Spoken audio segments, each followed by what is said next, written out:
Hello, welcome to Recasaurus Rex, the channel where we review and discuss all things dinosaur and other prehistoric animals. Happy New Year. It's still early enough. We're still in the month of January, so I can still say that. I have this thing. You could say it all the way up until January 30th, and then after that, you got to do away with the Happy New Year's and stuff. We're deep in the New Year by that point. We're technically deep in the New Year by this point, but grace is given. Anyway, I hope you guys have been okay. I haven't seen you, haven't spoken to you since 2024, but here we are. And I was away for a good while, but all of my deliveries, my product kept coming in. And so you see I've got the big buildup right here of Haolonggood goodness to, no pun intended. But yeah, while I was away, we had gotten a few things from Haolonggood. You see up top, we've got the Majungasaurus. Take that away. We've got the Styracosaurus. And we kicked off everything with the Utah Ceratops. And we also had gotten in something else. Can't bring the box up here, but this came inside it. So hopefully you can kind of sort of see it. I'll stick it up there and I'll see if I can zoom out. But you already know what it is. And yep, that's about all you're going to get. But you see what it is. I'll bend this little leaflet, whatever it is, so the head can at least get in there. There it is. The Argentinosaurus came through while I was away. And I'm really excited about that. But that's not what we're here to discuss. We'll go through all of these sometime down the line. They've been out a while, and I'm quite sure some of the other more prominent reviewers have already gotten to it. I'm sure I already know they have. So I will get to them eventually. I'm going to go with the latest first, though, since that'll keep that's the most relevant, and that would be this right here. You see it right there as I zoom in. It is the Concavenator, or the Concavenator. I'll be saying it both ways throughout the review. That's how I do. But yeah, this is the latest from Haolonggood. As always, comes in two versions in terms of the paint apps. You've got a yellow kind of version and a green version. I got the green version, and I'm anxious to see what this guy looks like out of packaging. Speaking of that packaging, got the same thing on the other side, and at the top we've got some examples of the goodness from Haolonggood. We've got on top a bunch of their smaller, if you will, theropods, and on the bottom we've got a nice legion of ceratopsians. And they do well with their ceratopsians, with their herbivores, period. It's been hit or miss with the theropods, usually in the where the articulated jaw is concerned, but with these smaller theropods lately, like with Majungasaurus, I haven't, of course, reviewed it, but I've seen reviews, and the same thing with Concavenator. The jaws are in fixed positions, mouth open, so they, I guess that's a quick fix, a band-aid. They look good. You can't really go wrong when you do it like that. So that's cool when it comes to that. Hopefully, this won't be all the time. They will improve on the technology for their articulated jaws, and we'll get that from Haolonggood. But this will do until then. My only caveat for that is sometimes you want your theropods with their mouths closed. They're not always roaring, you know what I'm saying? But it is what it is. So let's get our conky out of the packaging and see what's what. And here is our Concavenator, a green version.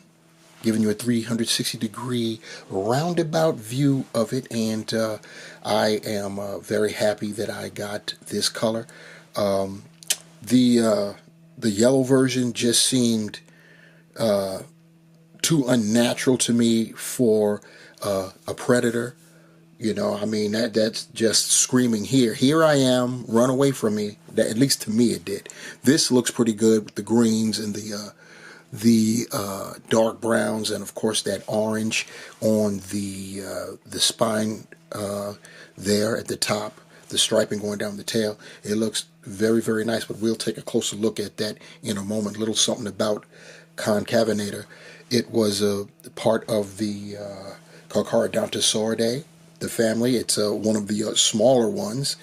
It was about 16 to 20 feet long, so you know that at its largest it was only about half the size of most Carcharodontosaurs, and but it was still a predator. It was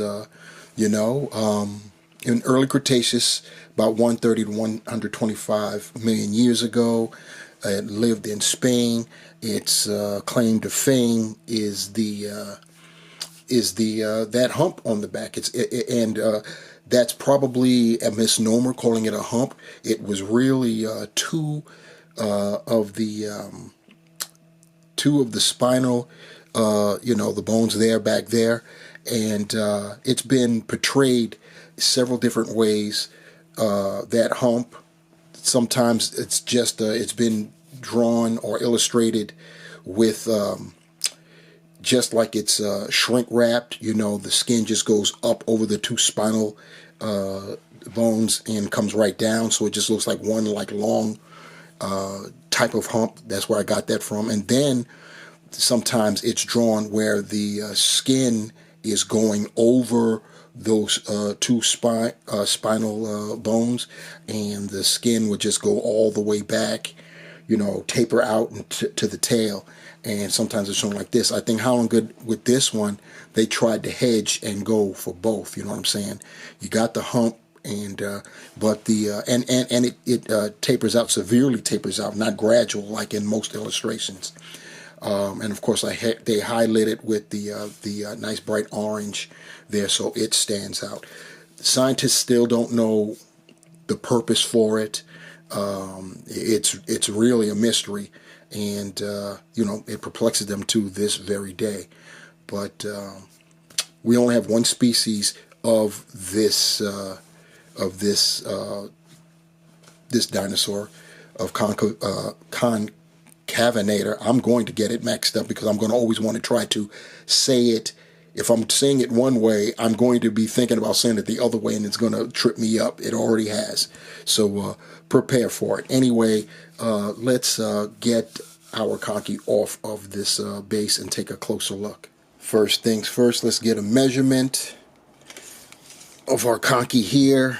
And he is coming in at around 6.5. And I think he's probably closing in on 3 inches.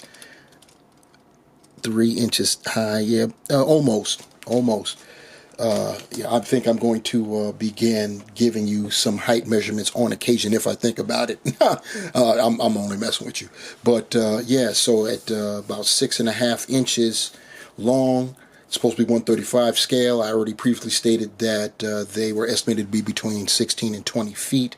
You do the calculations at 6.5. That should come out to nearly 19 feet. So Haolonggood picked a very nice sweet spot. It's not the max, but it's close to it. So this is representative of a nearly 19-foot long animal. I think that is very, very cool.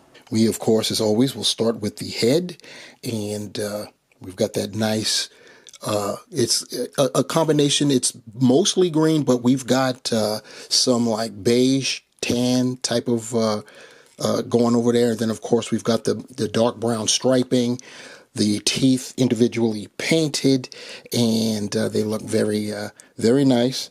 Try to get a look inside that maw, and you could see we've got the nice wet look there, and we've got an opening for the throat area, so that's some attention to detail. Looks pretty nice with the The eye, which is very small, it looks like it's just a black pupil going on there, so that's pretty nice too. And then of course going down, we've got the nice color, the greens and the striping, very nice. And the underbelly is it's like a beige color. We've got they gave our conky here some feathering on the forelimbs. You can see that right there. The claws on those forelimbs painted dark brown.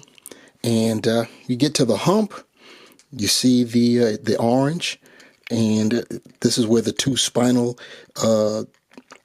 bones are, and then it goes down, tapers the way how Haolonggood has done it.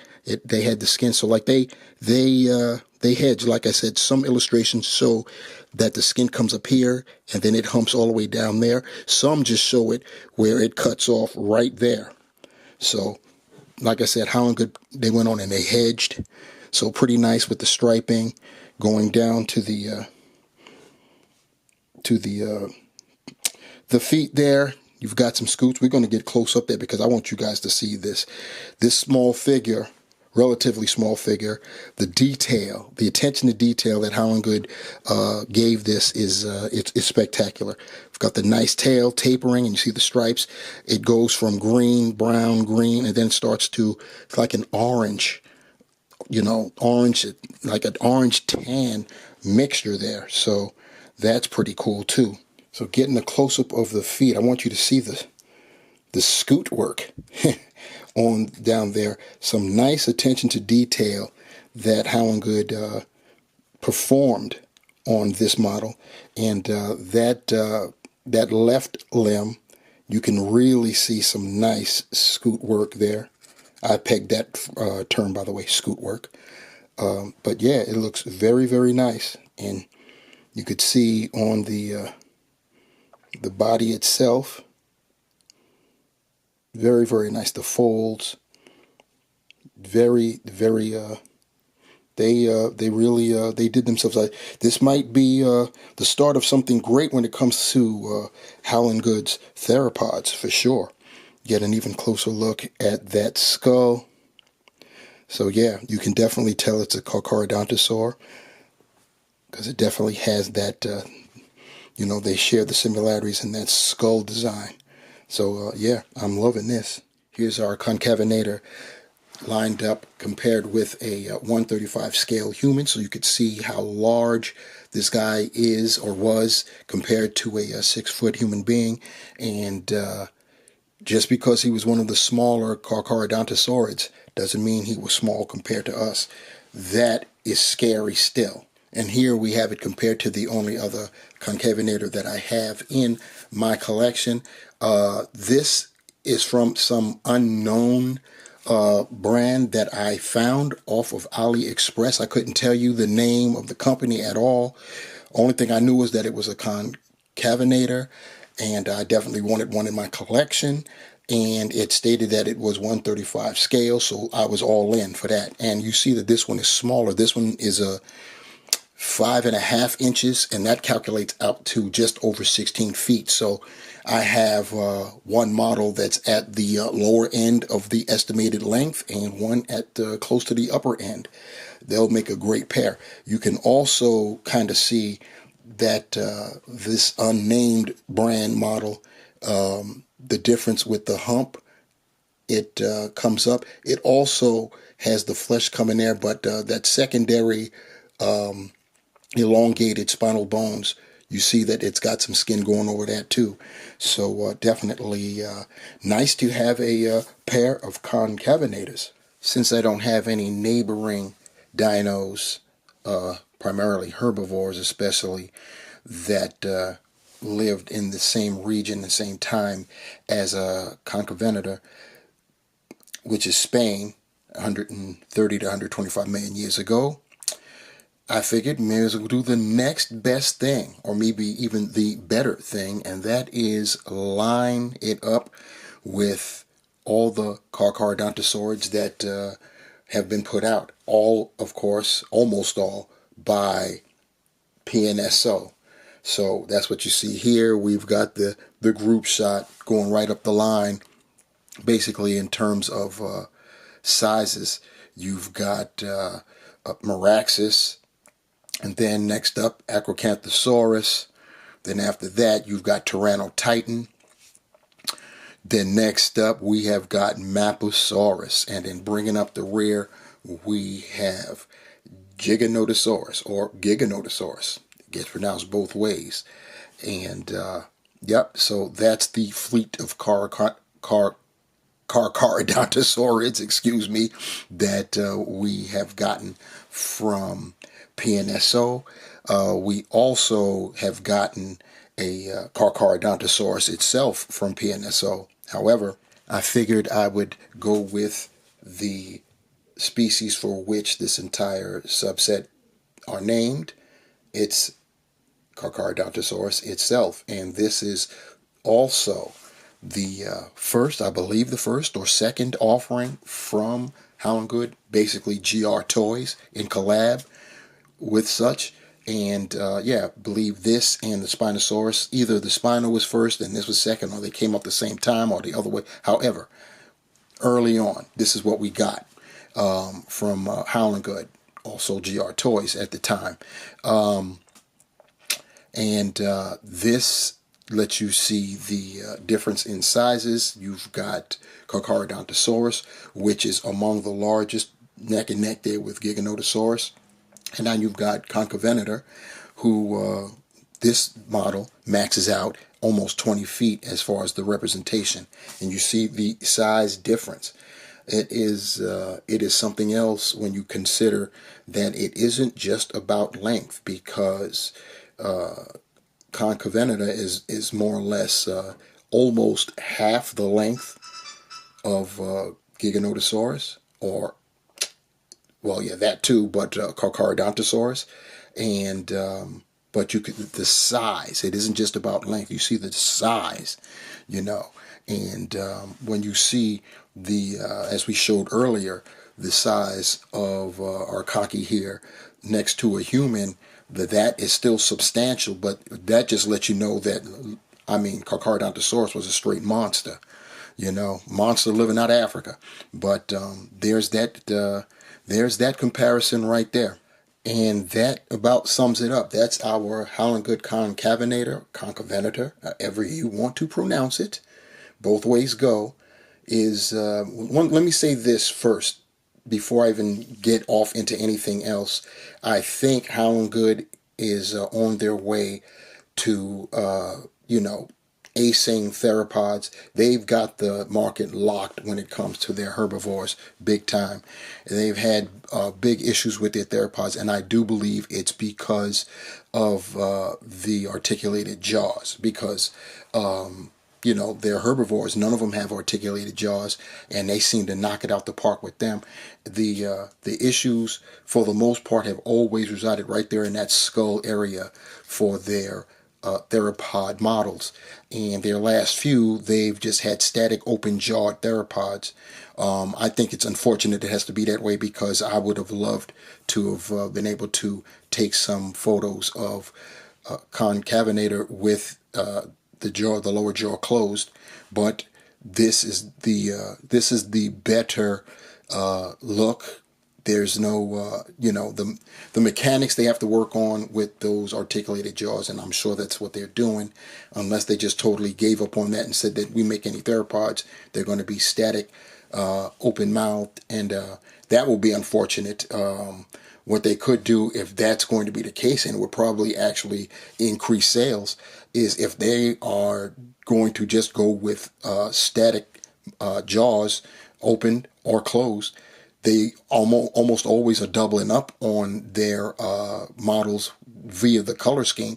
Maybe when it comes to the theropods, they can double up on their models, not just about the color scheme, but a closed jaw version and an open jaw version. Just a thought, just a thought. Anyway, this model, in terms of the entirety of it, beautiful color. I chose the green. As another one that's yellow. The attention to detail is uncanny. You look at those limbs, those hind limbs, and you see the scoot action, the work done there. The paint job is very nice. Haolonggood went with they went hedge style when it came to the rear hump. Instead of having it be shrink wrapped, or just have a flap of skin going all the way, they kind of sort of went half and half. The skin, of course, goes over the front and then severely slopes down and tapers out, as opposed to having a total like meat hump. So I think that's pretty good.